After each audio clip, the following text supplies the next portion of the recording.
Padahal di negara urang ge ieu teh aya 3 dimensi. Negara zahir kos kieu, aya negara batin, negara wali, aya negarana di dalam negara. Aya di urang ge. Muhammadun sayyidun kaunaini wa saqalaini wal fariqaini min arabi wa min ajami. Tuh Masya Allah, Gus Dur sarua teu jelas ieu teh cek di PNS, teu jelas ieu teh cek di kecamatan naon nu kudu digawean, padahal keur direncanakeun jeung rencana nu sok itu luar biasa. Nganu kepanasan Amerika, guling ka Gus Dur Amerika lah melalui seseorang. Nah hari ieu mah atuh tenang-tenang bae, Amerika ge keur didelegeun bae, rakyat atuh tenang-tenang bae deui. Kamu kajen kumaha lalakonna, tinggal nu usaha bae. Nu boga pabrik bararingung, ai urang mah teu bingung tuh pabrik teu boga sawah teu boga. Atuh deuk kabingungan naon urang mah tuh. Sakitu badak mendingan keneh nu susah teu bingung. Nu sugih mah bari bingung bari.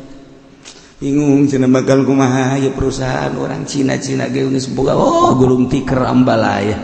Loba nu geus dirumahkan, anu dirampingkeun tina 8.000 jadi 3.000 karyawan teh. Berarti kan geus lain lalagaan parah. Nu tina 8.000 anu 2.000 karyawan teh aya tinggal 1.000, aya nu dilambatkeun udah enggak usah masuk luh lah katanya teh geus ambalaya, berarti kan teu jelas perekonomianna. Nah ieu bugot keur carita bugot aya di sebuah negara, padahal di negara urang ge ieu teh aya 3 dimensi. Negara zahir kos kieu, aya negara batin, negara wali, aya negarana di dalam negara.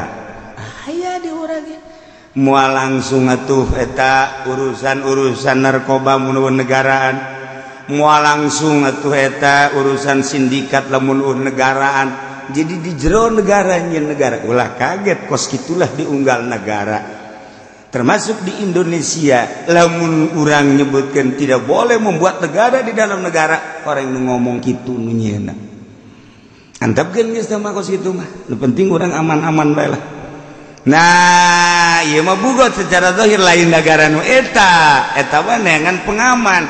Jadi nyana secara zahir make bintang 7. Secara batin teh bintang eta lah digunakan untuk menjadi eta. Mainnya na di jero negara. Kos kitulah mal-mal angges-angges di dieu mah di urang pergelean, perganjaan, pernarkobaan emang bakal angges moal makan makin menjadi-jadi sebab naon aya negarana di jero. Ge mantak urang mah maning nasehatan anak urang we jeng. Sing ade jeng ulah siar mun deuk mabok sakalian paeh bae ceng. Ya. Tak kolot puara jasa. Da ieu lah negara urang asalnya bae supaya urang hati-hati. Urang teh bangsa Indonesia, cicing di Indonesia, lahir di Indonesia, bahkan nu paling ditakuti ku orang luar pembelaan bangsa terhadap negarana. Ieu nu ditakuti Indonesia. Emang kumaha kitu di Indonesia mah? Di Indonesia mah tuh kadeuleuan ku urang luar negeri aya huru hara geus golok teh kieu bae. Nyong menang nyaho eleh mah geus kieu bae. Indonesia hebat biasa. Ya di Papua itu lamun urang teu ditahan beak ujianan. Tapi ditahan demi kebangsaan, persatuan umat, ulah sampai huru hara. Sebab naon? Lain Papua nu bergerak, bendera nu berkibar, bendera Israel. Ieu nu dideuleu ku urang. Beuk. Bari di Papua lain sakadar eta nu terjadi. Unggal kabupaten terjadi ekses. Masa sih orang terpancing hantap sebab mayoritasnya Kristen. Ngan orang memohon ke pemerintah ndek datang ka iraha Papua di urusanana. Tinggal sakitu doang ke pemerintah teh. Walaupun mayoritas tapi unggal kabupaten aya musliman, aya mukminan di dinya teh kuat deui lain lalagaan. lain saeutik jeung lain kakarak eta anu terjadi penganiayaan terhadap muslim di Papua. Mendak sebab terjadi eta urang kapancing ulah babari dek ngajegurkeun mah, tetapi urang persatuan bangsa umat dek dikumahakeun. Ingat ka leluhur Bung Karno, ingat ke leluhur NU, ingat ke leluhur urang Kiai kitu di Muhammadiyah, kitu Kiai Dahlan, Kiai Muhammad Dahlan. Sarua nyata untuk mempersatukan bangsa negara jeung para kiai-kiai di zaman kemerdekaan. Masya Allah kari. Kuari urang dek diacak-acak ulah tenang. Engke aya waktuna lamun geus sekian persen rusakna. Ieu kakara mulai. Atuh mustika Bung Karno ge aya keneh. Nu mantep engke ge aya deui. Kamari ge aya Soekarno urang dinya teh tapi teu gagah. Ngaranna mah Soekarno. Alah, tapi ngomong pepeleyean segala rupa. Nah, yalalawida dapat zakatin ilal bugot. Andai kata Ki Zaid ngaku bahwa geus mikeun zakat ke kelompok bugot, berarti ieu hukum Islam di negara syariat khalifah, berarti anu zakat diurus secara rapi, dicokot dibagikeun ka fungsina masing-masing. Di urang mah dicokot zakat teh dibagikeun di urang mah. Ieu nu salahna. Ngurus dengan sakadar merekrut doang, adapun membagikan aya fakir miskin nu kabagian zakat di pemerintah tek dikumahakeun si negara ngemadak nyen pusing urang. Masnaf nangis jelas, asnaf nangis jelas atuh teh mah kenaon kitu ngaranna zakat mah, tetapi kan teu kadenge sugan Jawa Timur dibikeun ka asnafna sugan Jawa Tengah teh jang naon fungsina eta muih nu aya di kabupaten teu bisa noel ka bupati, teu bisa noel atuh ka DPR, fungsikeun eta. Masya Allah, lamun bener dek urusan zakat.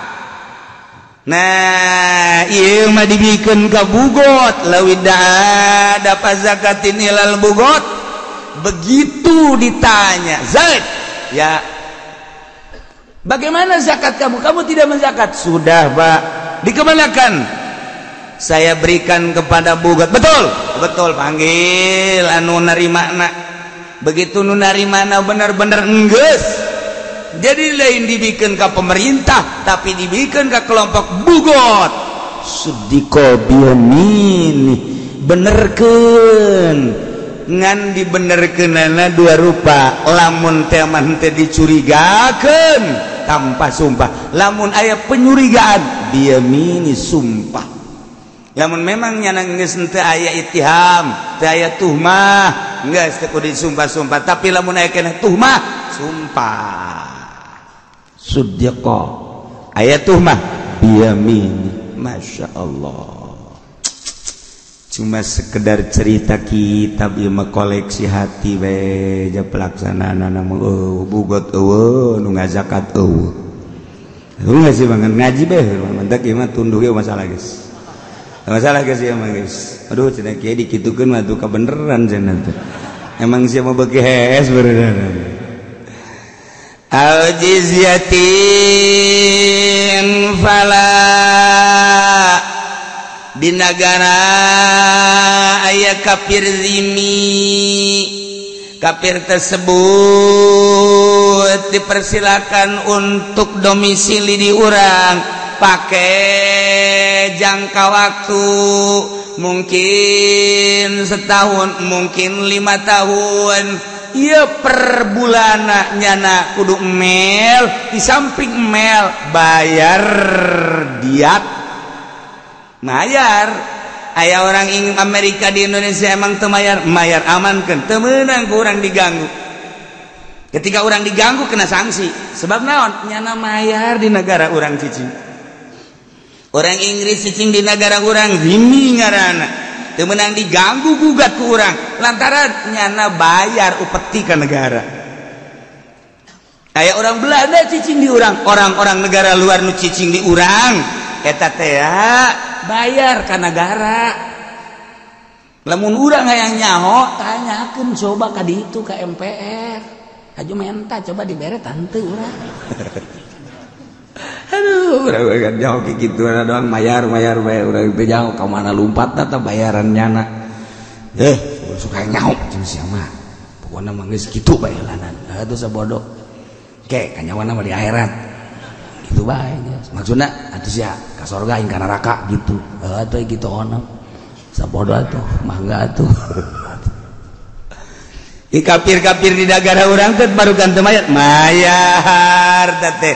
Mun carita Islam ngaranna jizyat bayar upeti. Kula boga santri hiji bae ge orang Malaysia keur kataun itu boga deui orang Malaysia. Wari aya keneh di dieu santri orang Malaysia. Eta per bulanna teh kapennya mah kudu mel. Teu meunang cicing di urang, kudu mel sabulan zakan. Ari diperpanjang ku hari bisa belajarna.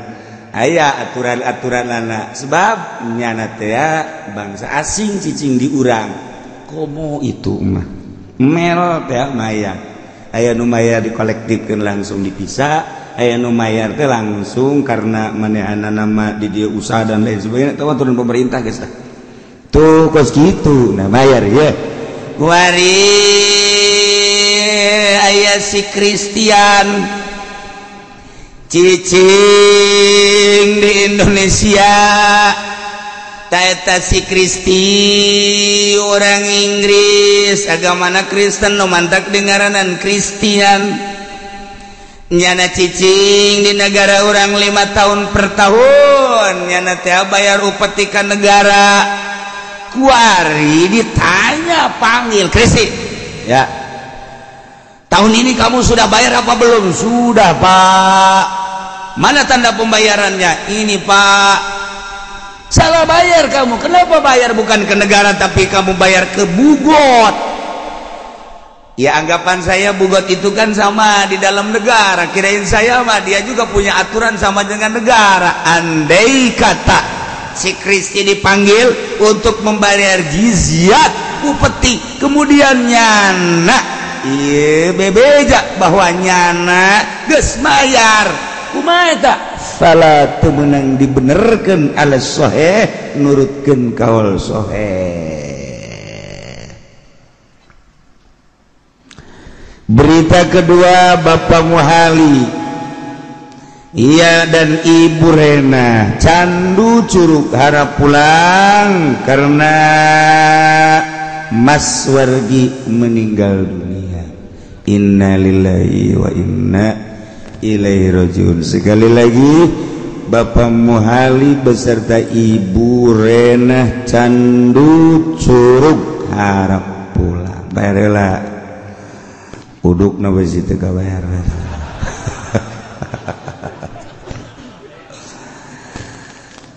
Andai kata pemerintah negor Bapak Kristi supaya bayar dia ternyata pengakuannya nangis mayarna dibikin ka Bugot fala yusaddaku teu meunang dibenerkeun ala sahih sebab jizyat eta adalah iwad daripada tinggalnya di negara.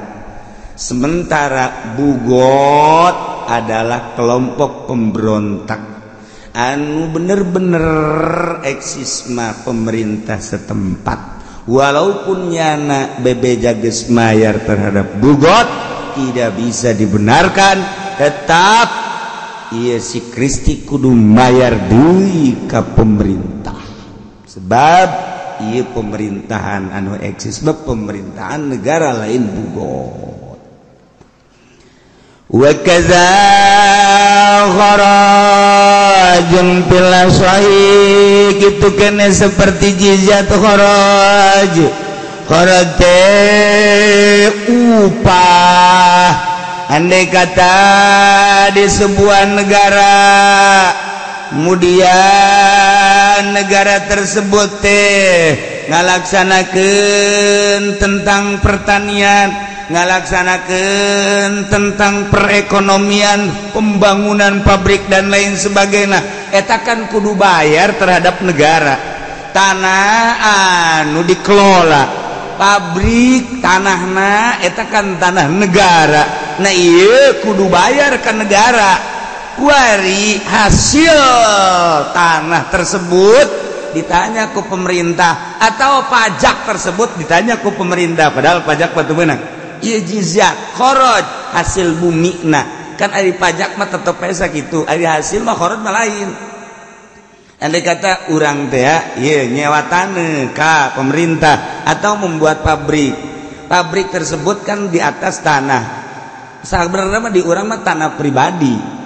Tetapi karena di negara urang teh kudu aya pajak, nah kuduna mah kieu hasilna sabaraha eta tah hasil tanah tersebut. Lamun berhasil bayar ke negara, lamun teu hasil ulah, sebab boro-boro jang bayar ke negara. Nyanana ge teu hasil.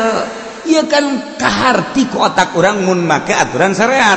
Tetapi kan di negara urang mah sia deuk hasil deuk teu tetep bae sia mah bayar bae ka negara. Ieulah nu teu meunangna.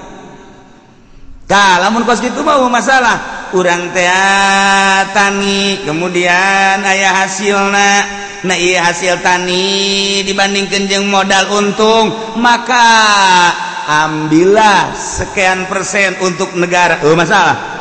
Tapi begitu diteliti, aya peneliti khusus, ternyata tatanena teh dibandingkeun jeung kitu modal, ternyata nyana rugi. Ulah dicopot atuh eta tanah teh lantaran boro-boro jang mayar ka pamarentah nyana ge rugi.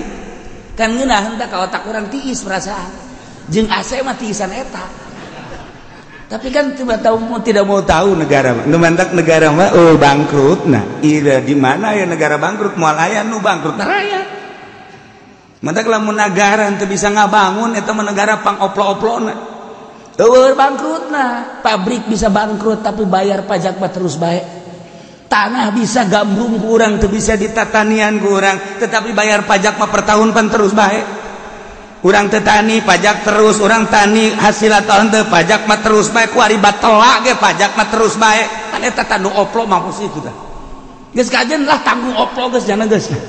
Tetapi atuh bangunkeun atuh nu jelas pajak teh tah. Di APBD teh ka mana mestina ieu mah jalan amburadul tukang endog bareupeus. Ini masalah.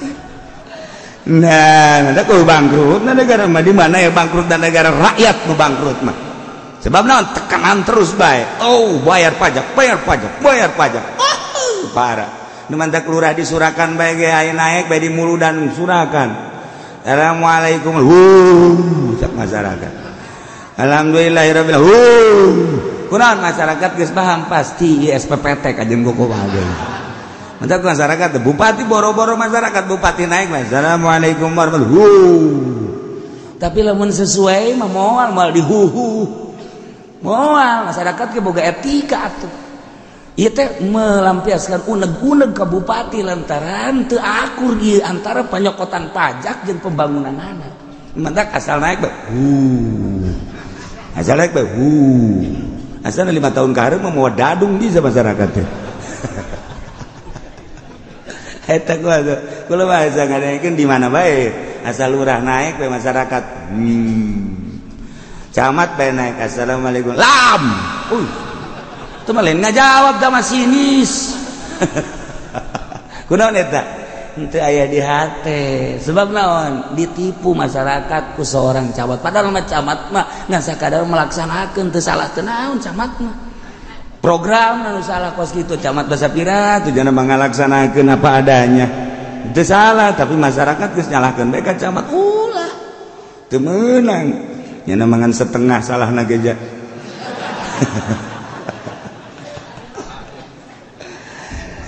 Ieu keur carita negara urang, na ieu tentang jizat.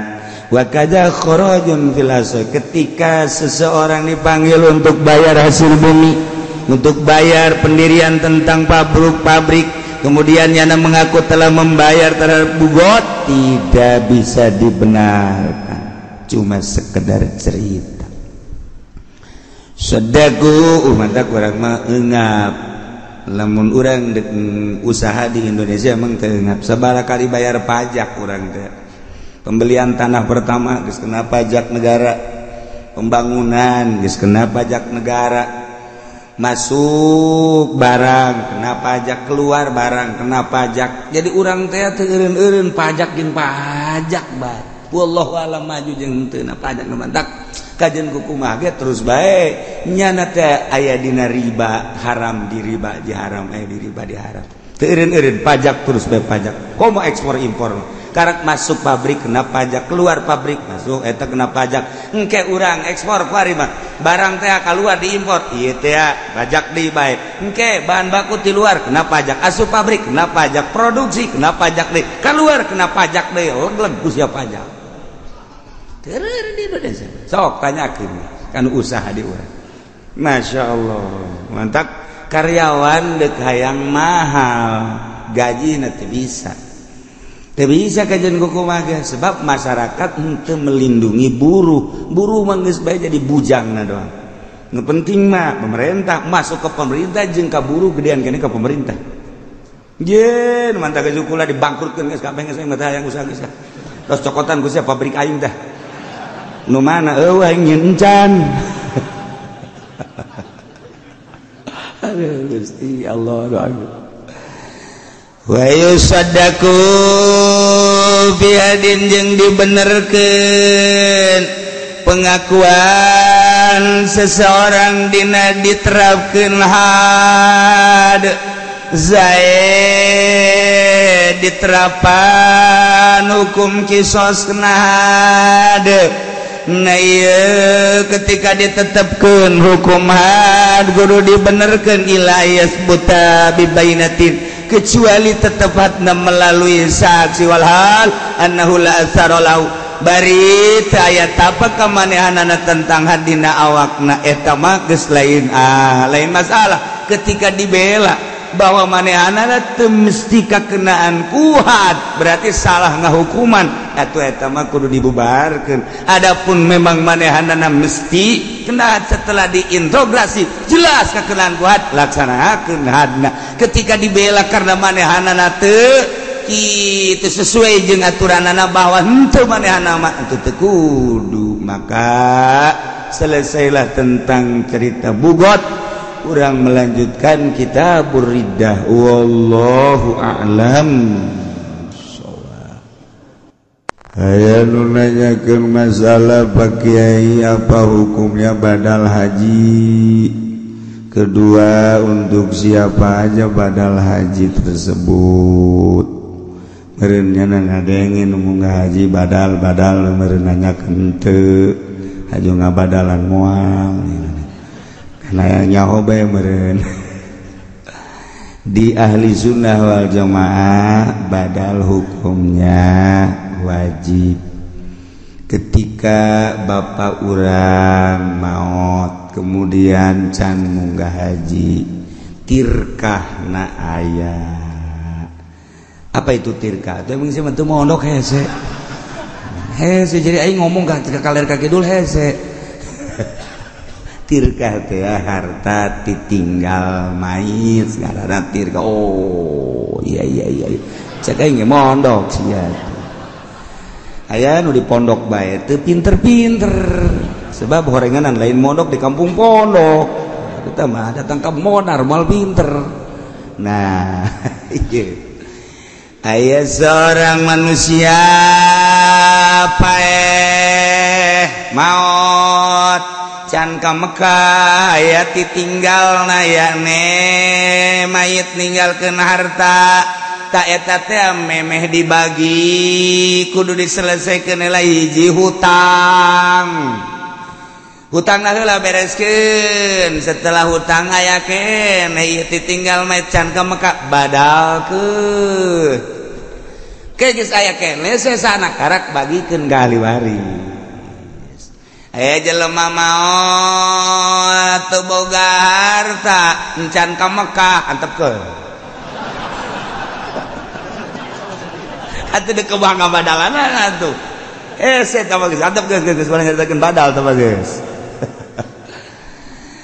anu cerita badal teh bapak urang maot aya titinggalna badalkeun ku anak aya anak maot karunya bapana dek ngabadalkeun ngahaji hek bae dibadalkeun jang anak lantaran karunya masalah aya mah titinggalna titinggalna ja anak ngan bapa dek ngabadalkeun masalah sebab aya fatali nasab tapi lamun kieu mah urang hirup bertetangga jeung batur maot dek di badalan kurang terjadi itu tuh puguh teu karu ngabadalan jana naonan atuh teu bisa kecuali urang minta izin heula ka keluargana mah enggak minta izin ke keluargana gitu. Waalaikumsalam. Oh bapak iya ada apa bapak kamu meninggal iya kemudian ada hartanya enggak ada nah saya kasihan minta izin mau saya badalkan oh baik amat iya sebab mama kamu buat bapak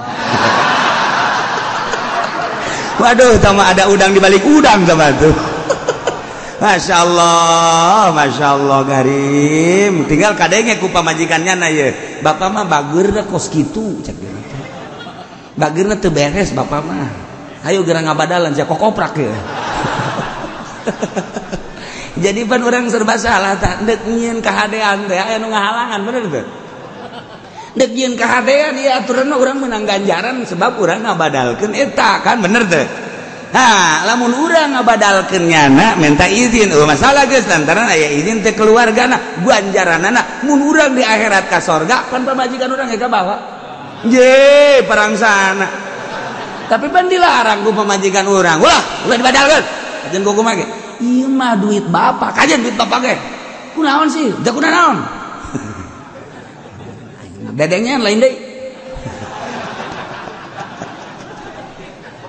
aduh tak iya soal badal tak jadi kesimpulan mah aya hiji jelema maot aya hartana nyana can ke Mekah wajib dibadalkeun heula setelah nyelesaikan hutang adapun urang patulah patali jeung batur teu wajib ngabadalkeun ieu mah aya seorang ibu nyarita deuk ka Mekah kemudian can kaburu ka Mekah maot bebe ja anakna ka Kangjeng Nabi ya Rasulullah aya naon neng maaf di ngomong deh ke Mekah haju can kaburu datang ka waktuna maot apa wija apakah abdi bisa ngabadalkeun ngahajikeun emak atuh kan tenan si Kangjeng Nabi masalah nah maka jeung bisa eta bae lamun hutang emak boga hutang wajib teh kudu dibayareun ku neng wajib kitu keneh hutang ka Allah atuh lamun aya tinggalna wajib ku neng dibayar tuh kan jelas sakumaha lamun bapa maneh emak maneh boga hutang wajib teh cak Kangjeng Nabi dibayar ku maneh wajib atuh Tuhan ieu ge sarua hutang ka Gusti Allah lantaran nyana can ka Mekah atuh pek bae badalkeun ku neng ka ditu itu masalah yo Abi Muhammadiyah mah teu wajib jak Muhammadiyah ai urusan jeung jelema mah pan eta mah jelas ai urusan jeung Allah mah nya Allah ngahutangkeun kitu Muhammadiyah mah geus lah ulah loba omong Muhammadiyah geus lah siapa tuh maca hadis barudanan oh aya cenah macana Bukhari tapi eta Bukhari pan eta hadisna tapi teu dipake ku nyana kumaha ngartikeunana meureun tuh nu mentak teu boga silsilah cenah mah Bukhari nu boga silsilah mah urang ahli sunnah wal jamaah mentak ngaji Bukhari ngaji Muslim Sunan Nabi Daud Ibnu Majah kudu boga guru engke urang dibere silsilahna nah sanadna urang di saat nyambung ka Imam Bukhari nyambung ka Kangjeng Nabi Muhammad sallallahu alaihi wasallam kos kitulah soal badal wallahu a'lam.